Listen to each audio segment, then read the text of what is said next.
প্রিয় শিক্ষার্থীবৃন্দ, আশা করি সবাই ভালো আছো।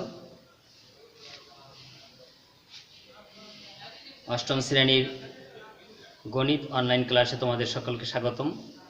আজ আমি অষ্টম শ্রেণীর গণিত বইয়ের চতুর্থ অধ্যায় অনুশীলনী 4.3 এর উৎপাদকে বিশ্লেষণ থেকে কয়েকটি অঙ্ক করে দেখাবো। উৎপাদকে বিশ্লেষণ তোমরা এর আগেও ক্লাস 7-এ শিখেছো, তো তারপরও অষ্টম শ্রেণীর উৎপাদকে বিশ্লেষণ করতে গেলে তোমরা যদি সমস্যায় পড়ে থাকো, আশা করি এই ক্লাসটি দেখলে তোমাদের সেই সমস্যা কেটে যাবে। তো আসো আমরা কথা না বাড়িয়ে সরাসরি উৎপাদকে বিশ্লেষণ চলে যাই। আমি প্রথমে অনুশীলনী 4.3 এর 12 দাগের উৎপাদকে বিশ্লেষণটি করছি। 12 দাগে তো তোমরা দেখো 1 থেকে 11 পর্যন্ত যে উৎপাদকে বিশ্লেষণ, এটা তোমরা নিজেরা চেষ্টা করলেই পারবে। তো তোমাদের যে সমস্যাগুলো হতে পারে সেই সমস্যাগুলোর জন্য আমি 12 দাগ থেকে শুরু করছি। তো 12 দাগে আছে কি, a square minus 2ab plus b square. দেখো আছে a square minus 2ab plus b square, তারপরে আছে মাইনাস p স্কয়ার। দেখো তোমাদের পাঠ্য বইয়ে 12 দাগে এই উৎপাদক বিশ্লেষণটি আছে। আমরা এটা কিভাবে করতে পারি, তোমরা যদি সূত্র জেনে থাকো যে a মাইনাস b এর হোল স্কয়ার, এর সূত্র এর সূত্র হচ্ছে a square minus 2ab plus b square. দেখো এই সূত্র, এই অংশটুকু আর এই অংশটুকু একই, অর্থাৎ এটা a মাইনাস b এর হোল স্কয়ারের সূত্র। তা আমি যদি এটা a মাইনাস b এর হোল স্কয়ার লিখি, তারপরে মাইনাস p স্কয়ার। তো এখন আবার একটা সূত্র হয়েছে, আমরা যদি মনে মনে এই অংশটাকে a ধরি এবং মনে মনে এই অংশটাকে b ধরি, তাহলে সূত্রটা হয় কি, সূত্রটা হয় a square minus b square. এই সূত্রটাও তোমরা জানো, আগের ক্লাসগুলোতে তোমাদেরকে আমি এই সূত্রগুলো শিখিয়েছি। এটার সূত্র হচ্ছে a plus b into a minus b।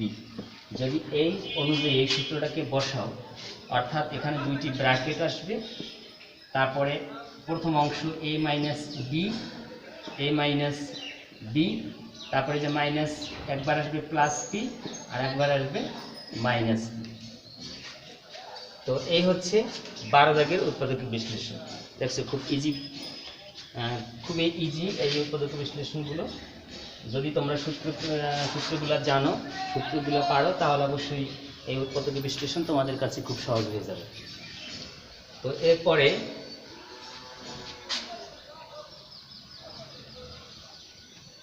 আমরা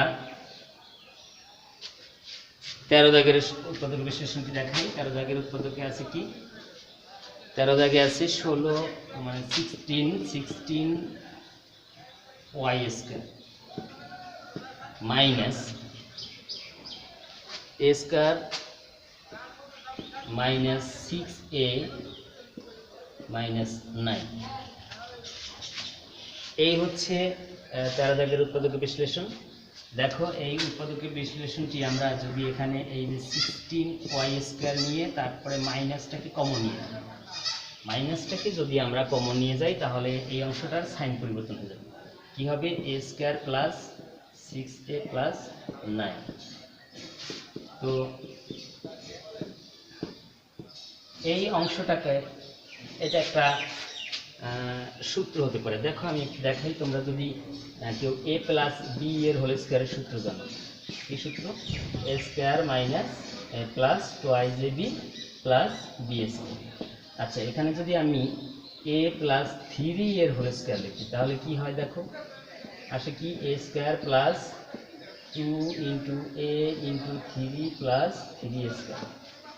তাহলে এইটাকে যদি আবার একটু আমরা বিশ্লেষণ করি, তাহলে এখানে কত আসে, 3 দুগুণী 6a প্লাস 3 স্কয়ারে 3 3 9, অর্থাৎ 9। এখন এই অংশটুকু দেখো, এই অংশটুকু দেখো আর এই অংশটুকু দেখো, তাহলে অবশ্যই এটা কি সূত্র হতে পারে, তাই না? এটাকে যদি আমরা সূত্রের মতো করে সাজিয়ে নিই, a square plus 2 into a into 3 plus 3 square, ঠিক আছে? এটাকে এখন ভাঙাইতে পারি, এই যে 16 তাই না, 4y এর হোল স্কয়ার লিখতে পারি, 16y স্কয়ারকে আমরা 4y এর হোল স্কয়ার লিখতে পারি, মাইনাস এটা হবে কি সূত্র, a প্লাস 3 এর হোল স্কয়ার। এখন দেখো আমরা এখানে আবার সেই আগের সূত্র a স্কয়ার মাইনাস b স্কয়ারে চলে আসলাম। a স্কয়ার মাইনাস b স্কয়ারের সূত্র কি তোমরা নিশ্চয়ই সবাই জানো। a স্কয়ার মাইনাস b স্কয়ারের সূত্র আমি আবার একটু দেখাই, a plus b into a minus b। যদি আমরা এই আলোকে এই অংশটাকে সাজাই তাহলে কি হবে, 4y প্লাস, তাই না, 4y প্লাস a প্লাস 3 দেখছো। আর একটা আসবে কি 4y মাইনাস, মাইনাসের পরে তোমরা জানো সাইন পাল্টে যায়, তাহলে a প্লাস 3 কে আমি লিখবো a মাইনাস 3। এই হচ্ছে 13 দাগের উৎপাদকের বিশ্লেষণ। তো আশা করি তোমরা বুঝতে পারছো। এরপরে আমরা চলে যাব 17 দাগে। দেখো শিক্ষার্থী বন্ধুরা, 13 দাগের পরে 14, 15, 16 দাগ রয়ে গেছে, তোমরা চেষ্টা করলে পারবে। আমি মূলত তোমাদের যে সমস্যাগুলো হতে পারে সেইগুলো একটু দেখিয়ে দিচ্ছি। 17 দাগে আছে কি, a square minus 2ab plus a square minus 2ab plus 2b minus 1 minus 1। এই হচ্ছে 17 দাগের উৎপাদক বিশ্লেষণটি করতে হবে। এখন তোমরা একটু দেখো, a স্কয়ার মাইনাস 2ab। শিক্ষার্থী বন্ধুরা, তোমরা যদি সূত্র জেনে থাকো তাহলে a স্কয়ার মাইনাস 2ab এরপরে কি আসতে পারে একটু বলো। এরপরে কি আসার কথা সূত্র অনুযায়ী? সূত্র অনুযায়ী a স্কয়ার মাইনাস 2ab তোমার তো পড়েছো, a square minus 2ab plus b square, তাই না? তা আমি এখানে যদি একটা প্লাস b স্কয়ার দিয়ে দিই, প্লাস b স্কয়ার, তাহলে এটা একটা সূত্র হয়ে গেল। কিন্তু কথা হলো প্লাস b স্কয়ার তো আমাদের মূল যে উৎপাদক সেটাই নাই, তাহলে আমরা এখানে এই মাইনাস 2ab দিয়ে এটাকে কেটে দিতে পারি না, প্লাস 2ab মাইনাস 2ab অর্থাৎ কিছুই না। এখন আমরা এখানে প্লাস 2b আছে, মাইনাস 1 আছে, হ্যাঁ। তো এটা কি হবে, এটা হবে a মাইনাস b এর হোল স্কয়ার। এই অংশটুকু যদি আমি মাইনাসটা কমন নিয়ে যাই তাহলে এটা চেঞ্জ হয়ে যাবে, তাই না? কি চেঞ্জ হয়ে যাবে, সাইন চেঞ্জ হয়ে যাবে। তাহলে এই প্লাস হয়ে যাবে মাইনাস, এখানে হবে 2b প্লাস, মাইনাস হয়ে যাবে প্লাস, তারপরে আসবে 1। তো দেখো আমি যদি এখানে b square minus 2 into b into একটা 1 দিয়ে দিই, ইন্টু এখানে যদি মনে মনে একটা 1 স্কয়ার ধরে নাও, তাহলে এটাও একটা সূত্র হয়ে গেল। তো কি সূত্র হবে, এটা হলো a মাইনাস b এর হোল স্কয়ার, আর এটা হবে b মাইনাস 1 এর হোল স্কয়ার সূত্র। এখন আবার c square minus b square সূত্র হয়ে গেল। তাহলে আবার একবার প্লাস করতে হবে, আবার একবার মাইনাস করতে হবে, তার মানে a plus b into a minus b। তাহলে এই অংশটা লিখলাম a মাইনাস b প্লাস দিয়ে b মাইনাস 1, অর্থাৎ এই সাইনটা একবার প্লাস আসবে আর একবার আসবে minus, a minus b minus, মাইনাসের পরে তোমরা জানো মাইনাসের পরে কি যে অংশটা থাকবে তার সাইনটা পাল্টাই লিখলেই হবে। তাহলে b প্লাস 1। তো এখন দেখো এইখানে প্লাস বি আর মাইনাস বি এই দুটা কাটাকাটি গেল, তাহলে এখানে থাকবে কি a মাইনাস 1। আর এই অংশে বি বি কাটাকাটি যায় না, কারণ দুইটা দিয়েই মাইনাস, তাহলে কি আসবে a মাইনাস 2b আসবে, তাই না? মাইনাস বি আর মাইনাস বি, মাইনাস 2b, তারপরে প্লাস 1। এ হচ্ছে 17 দাগের। 17 দাগের পরে আমরা চলে যাচ্ছি 20 দাগে। দেখো 20 দাগের উৎপাদকটা কি আছে, x এর পাওয়ার 6 মাইনাস y এর পাওয়ার 6, এর উৎপাদককে বিশ্লেষণ করতে হবে। তো শিক্ষার্থীবৃন্দ তোমরা দেখো যে আমরা এই যে x এর পাওয়ার 6 আছে, এক্স এর পাওয়ার 6 থাকলে আমরা এটাকে এক্স কিউব এর হোল স্কয়ার লিখতে পারি, আবার এক্স স্কয়ার এর হোল কিউব লিখতে পারি, তাই না? তো আমরা এখানে এই এক্স কিউবের হোল স্কয়ার মানে কি লিখবো, এক্স কিউবের হোল স্কয়ার মাইনাস ওয়াই কিউবের হোল স্কয়ার। তাহলে বলো এখন কি সূত্র হয়েছে? এখন কোন সূত্রটা হয়েছে? এ স্কয়ার মাইনাস বি স্কয়ারের সূত্র হয়েছে, অর্থাৎ একবার প্লাস একবার মাইনাস, তার মানে x cube plus y cube হবে, আবার x cube minus y cube, এই তো। এবার দেখো x cube plus y cube অর্থাৎ সূত্রে চলে যায় এ কিউব মাইনাস বি কিউবের সূত্র আসে, তাই না? এ কিউব মাইনাস বি কিউবের সূত্র কি দেখো, এ মাইনাস বি এর whole cube plus price A B into A minus B, এটা হলো 1 নাম্বার সূত্র। 2 নাম্বার হচ্ছে এ minus B into A square plus A B plus B square, এই হচ্ছে সূত্র এ কিউব মাইনাস বি কিউবের সূত্র। আর এ কিউব প্লাস বি কিউবের সূত্র কি, এ কিউব প্লাস বি কিউবের সূত্র দেখো, এ কিউব প্লাস বি কিউবের সূত্র হচ্ছে নাম্বার 1 এ প্লাস বি এর whole cube minus 3ab into A plus B. আর 2 নম্বর সূত্র কি, A plus B into A square minus A B plus B square. তো আমরা এখানে এই সূত্র যে এইটাকে বলে মান নির্ণয় সূত্র, আর এটাকে বলে উৎপাদকীয় সূত্র। তো আমরা যেহেতু উৎপাদক করতেছি আমরা উৎপাদকীয় সূত্রটা বসে দেব। তাহলে এখানে কি হবে, এক্স কিউব প্লাস ওয়াই কিউবের সূত্র হবে কি, x plus y into x square minus x y plus y square, তাই না? আর এটার সূত্র হবে কি, এক্স মাইনাস ওয়াই ইন্টু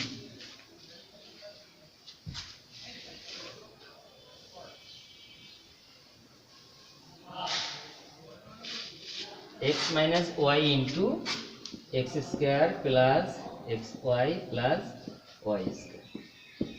তো আমরা একটা লাইন সাজাতে পারি, এখানে রেখে দিলেও হবে, তারপর একটা লাইন সাজিয়ে দিই আমরা, x plus y এর কাছে এই x minus y এনে দিই, তারপরে এই x square minus xy plus y square লিখি, তারপরে x square plus xy plus y square। এ হচ্ছে 20 দাগের উৎপাদকীয় বিশ্লেষণ। দেখো শুধু এই সূত্রের প্রয়োগ, যদি তোমরা সূত্র পারো তাহলে অবশ্যই এই উৎপাদকীয় বিশ্লেষণ বলো, মান নির্ণয় বলো, এই যত বীজগণিত আছে সব সূত্রের উপর আসলে নির্ভর করে। সূত্রগুলো তোমাদের বেশি করে জানতে হবে, সূত্রগুলো আয়ত্ত করতে হবে, তাহলেই তোমরা মূলত এই সমস্ত অঙ্কগুলো খুব সহজেই করতে পারবে। 20 দাগে আমরা শেষ করলাম, এবার আমরা চলে যাই 23 দাগে।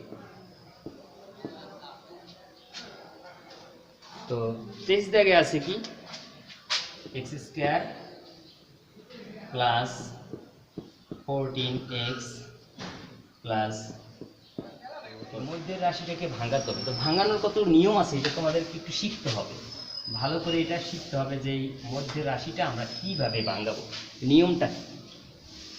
তো আমাদের প্রথমে কি করতে হবে দেখো, প্রথমে এই দুই পাশের দুইটা রাশিকে গুণ করতে হবে। তো এক্স স্কয়ার আর 40 যদি তোমরা গুণ করো তাহলে কি হবে, 40x স্কয়ার। দেখো আমাদের এই উৎপাদকের যে মিডল টার্ম ব্রেক আছে, এইটাকে আমরা প্রথমে কি করব, আমরা দুই পাশের রাশিকে মনে মনে গুণ করব। গুণ করলে কত হলো এখানে, 40x স্কয়ার। একটু খেয়াল করো, এবার এই 40x স্কয়ার অর্থাৎ আমরা এই 40কে একটু ভাঙাবো। 40কে যদি আমি ভাঙাই, দেখো তোমরা যখন এই 40 এর গুণনীয়কগুলা বের করবে, কিভাবে বের করবে, 40কে 1 দিয়ে যায় 40, 2 দিয়া 20, 3 দিয়ে যায় না, 4 দিয়ে যাবে কত, 10। তো আরো যায়, আমাদের আর দরকার হয় না। আমাদের এখানে দেখো এই অংশটা দেখো 10, আর 4 অর্থাৎ 4 × 10 = 40। এই দুটোকে যদি আবার তুমি যোগ করো তাহলে আবার কি হবে, এই 14 হবে, 14। দেখো আমরা যে এই দুই পাশের যে রাশি দুইটা গুণ করলে এখানে আমাদের সংখ্যা আসে 40। 40টাকে আমরা যদি ভাঙাই আসলো কি বিভিন্নটা আসলো আমাদের এই থেকে আমরা দেখব কোনটায় আমাদের এই মাঝের এই অংশটা হয়, অর্থাৎ এই মাঝের সংখ্যাটা হয়। তাহলে মাঝের সংখ্যাটা 14, আমাদের এখানে এই 10 আর 4 মিলে হয় 14, অর্থাৎ 10 আর হলো 4। দেখেছো 10 আর 4। এবার দেখো একটু খেয়াল করো ভালো করে, এখানে আসছিল কি এর সাথে 40, এর সাথে আসছিল x স্কয়ার। তো x স্কয়ারে যদি আমরা ভাঙাই তাহলে এখানে একটা x হবে আর এখানে একটা x হবে। আর যে সাইন, খেয়াল করো তোমরা সাইনের এই দুইটা সাইনকে যদি তোমরা গুণ করো অর্থাৎ প্লাসে প্লাসে কি হবে প্লাস, সেই সাইনটা তোমরা এখানে মাঝে রেখে দেবে। তাহলে এই মধ্যে যে এই যে 14x 14x এটাকে আমরা 10x এবং 4x ভাঙাইতে পারি। তাহলে দেখো x² + 10x + 4x + 4। এই যে আমরা মধ্যের রাশিটাকে ভাঙিয়ে এখানে বসিয়ে দিলাম। কীভাবে ভাঙালাম এখানে সমস্তটাই বুঝিয়ে দেওয়া আছে, তোমরা যদি বোঝার চেষ্টা করো তাহলে অবশ্যই পারবে। তবে তোমরা সাধারণত এটা ভাঙানোর পরে যে বড় রাশিটি সেটা তোমরা একটু প্রথম দেবে। এবার দেখো এই দুইটা অংশ থেকে আমি x কমন যায় থাকে x + 10, তাই না, প্লাস এই 4 কমন গেলে থাকে x + 10। তো কমনের বিষয়টা আশা করি বুঝতে পারছো। কমনের বিষয় হচ্ছে কি এই দুইটা অংশ থেকে যখন আমি 4 কমন নেব তাহলে 4 দিয়ে এই 4x যদি ভাগ করি, x 4 দিয়ে যদি 40 ভাগ করি, এই 4 দিয়ে যদি 40 ভাগ করি তাহলে আসবে 10। তো এবার দেখো এখানে এখন আবার দুইটা রাশি হয়েছে, একটা রাশি আর একটা রাশি। এখন এই দুটো রাশির মধ্যে এই যে ব্র্যাকেট x + 10 আছে, x + 10 আছে, এ থেকে আমরা আবার x + 10 কমন কি নেব, x + 10 কমন। তো কমনটা আমরা পরে নেই। x + 4 এখানে আছে, x + 4 এখানে আছে, x + 4 আর এই x + 10 এই হচ্ছে আমাদের উৎপাদকের বিশ্লেষণটি। দেখো মিডলটন ব্রেক তোমরা যেটা অনেকেই ক্লাস 7-এ শিখেছো, তোমরা শিখেছো, তো আশা করি এবার খুব সহজে। দেখো এরপর আমি চলে যাচ্ছি 24 দাগে। এই 24 দাগে আরও একটি মিডলটন ব্রেক আছে, আমরা সেটা একটু দেখে নিই। আছে কি x² + 7x, x² + 7x minus 120। এই মিডলটনটি ব্রেক করার জন্য আমাদের সেই একই নিয়ম। আমাদের প্রথমে কি করতে হবে বলো, প্রথমে এই দুই পাশের যে দুইটি রাশি সেটাকে গুণ করতে হবে, তাহলে এটা গুণ করলে কি হয় 120x, তাই না। দেখো এই 120 যে সংখ্যাটি এটাকে আমরা একটু ভাঙাবো, 120কে আমরা ভাঙাই। তো অনেকে 120কে এইভাবে ভাঙায়, 2 দিয়ে যায় 60, 2 দিয়ে 30, 2 দিয়ে 15, আবার 3 দিয়ে 3 × 5 = 15। এখন এখান থেকে হিসাব করতে হবে কোনটা 7। তো আমি সাধারণত এইভাবে না, আমরা এইভাবে একটু ভাঙালে আমাদের কাছে আরও ইজি লাগবে। যে 120 এইটাকে যদি আমি এই 1 দিয়ে দিই, দেখো 1 দিয়ে 120, 2 দিয়ে 60, তারপরে 3 দিয়ে 3 ছেড়ে 340, তারপরে 4 দিয়ে 30, তারপরে 5 দিয়া যায়, 5 দিয়া দেওয়া লাগবে, 6 দিয়ে দেনে একবারে, 5 দিয়েও যায়, 5 দুগুণে 10, 4 × 5 = 20, তারপরে 6 দিয়ে যায় 20, তারপরে 7 দিয়ে যায় না, 8 দিয়ে যায় 15। এখানে দেখো 8 15 120। এই অংশটা দেখো, যদি তুমি 8 আর 15 অর্থাৎ 15 থেকে 8 বিয়োগ দাও, তাহলে তোমার 7 আসবে, তাই না? তাহলে কি আসবে? একটা আসবে 15 আর একটা আসবে 8। এখন এর সাথে কি ছিল? এর সাথে কি ছিল? এক্স স্কয়ার ছিল। এর সাথে কি ছিল? এক্স স্কয়ার ছিল। এই এক্স স্কয়ার আমরা এখানে আর এখানে বসিয়ে দিলাম। এখন তোমাদের আগেরবার বলছিলাম এই দুইটা সাইনকে তোমরা এই প্লাসে মাইনাসে মাইনাস হিসাব করে বসিয়ে দাও, দেখছো? তাহলে এই অংশটাকে তুমি এই 7x এর কাছে এই অংশটাকে লিখে দেবে। তাহলে কি হবে? এক্স স্কয়ার প্লাস এই 15x মাইনাস 8x মাইনাস 120।